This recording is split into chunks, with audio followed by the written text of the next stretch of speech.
అందరికీ నమస్కారం అండి. ఆంధ్రప్రదేశ్ రాష్ట్ర ప్రభుత్వ ఉద్యోగులకు న్యూ ఇయర్కి గిఫ్ట్. ఇప్పటికే మొన్న క్యాబినెట్ భేటీలో భాగంగా డిఏ పెంపునకు ఆర్థిక శాఖ అనుమతి ఇచ్చిన నేపథ్యంలో తాజాగా మరో క్యాబినెట్ భేటీ అయితే జరగబోతుంది. ఇందులో సంక్రాంతి కానుకగా ఖచ్చితంగా మధ్యంతర వృత్తి ప్రకటించే అవకాశాలు అయితే ఉన్నాయండి. సో ఈ వీడియోలో వీటి గురించి పూర్తి వివరాలు అయితే తెలుసుకుందాం. సో ముందుగా వీడియోని సపోర్ట్ చేసే వారందరూ కూడా వీడియోని ఒక లైక్ చేసి మీ తోటి ఉద్యోగ మిత్రులకు వీడియోని అయితే షేర్ చేయండి. ఛానల్ని ఫస్ట్ టైం కనుక విజిట్ చేసినట్లయితే తప్పనిసరిగా సబ్స్క్రైబ్ చేసుకుని పక్కన ఉండే బెల్ సింబల్ని యాక్టివేట్ చేసుకోండి. కొత్త సంవత్సరంలో జనవరి 8వ తేదీన మరొకసారి ఏపీ క్యాబినెట్ భేటీ కాబోతుందండి. వరుసగా క్యాబినెట్ భేటీ అయితే జరుగుతుంది. ఎందుకంటే మనకి మొన్న డిసెంబర్ 29న క్యాబినెట్ భేటీ జరిగింది. తాజాగా 10 రోజులు గడవక ముందే మళ్ళీ జనవరి 8న మరొక క్యాబినెట్ భేటీ జరగబోతుంది. ఇందులో కీలక నిర్ణయాలు ప్రకటించే ఛాన్స్ అయితే ఉంది. ఎందుకంటే ప్రతి క్యాబినెట్ భేటీలో ఉద్యోగులకి సంబంధించి ఏదైనా శుభవార్త వస్తుంది అనుకుంటే ప్రతిసారి నిరాశ ఎదురైంది.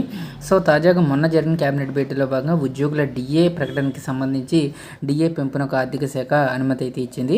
తాజాగా జనవరి 8న కొత్త సంవత్సరంలో జరిగేటటువంటి మొదటి క్యాబినెట్ భేటీ కావడంతో చాలా ఉద్యోగులు హ్యాపీగా ఉన్నారు. ఎందుకంటే సంక్రాంతి పండుగ కానుకగా ఈ డిఏలు ప్రకటించే అవకాశం ఉంది.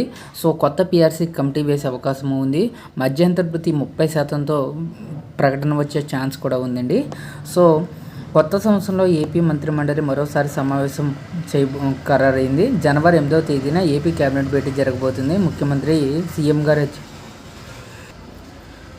చంద్రబాబు నాయుడు గారి అధ్యక్షతన ఉదయం 10:30 ఈ భేటీ కాబోతుంది. ఈ సమావేశంలో చర్చించాల్సిన అంశాలకు సంబంధించి ఆయా శాఖలు తమ ప్రతిపాదనలు జనవరి 6వ తేదీ సాయంత్రం 4 గంటల్లోగా సమర్పించాలని మేము కూడా జారీ చేశారు.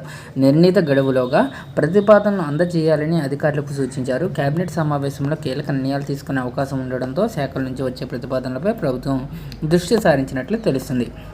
గత సమావేశాల్లో అమలు చేసిన పథకాలపై సమీక్ష, భవిష్యత్ పెట్టుబడుల ప్రణాళికలు, ప్రధాన సదుపాయాల అభివృద్ధి, విద్య, రోడ్లు, రవాణా, పెట్టుబడుల ప్రోత్సాహం వంటి అంశాలపై ఈ సమావేశంలో చర్చించే అవకాశాలు అయితే ఉన్నట్లు సమాచారం.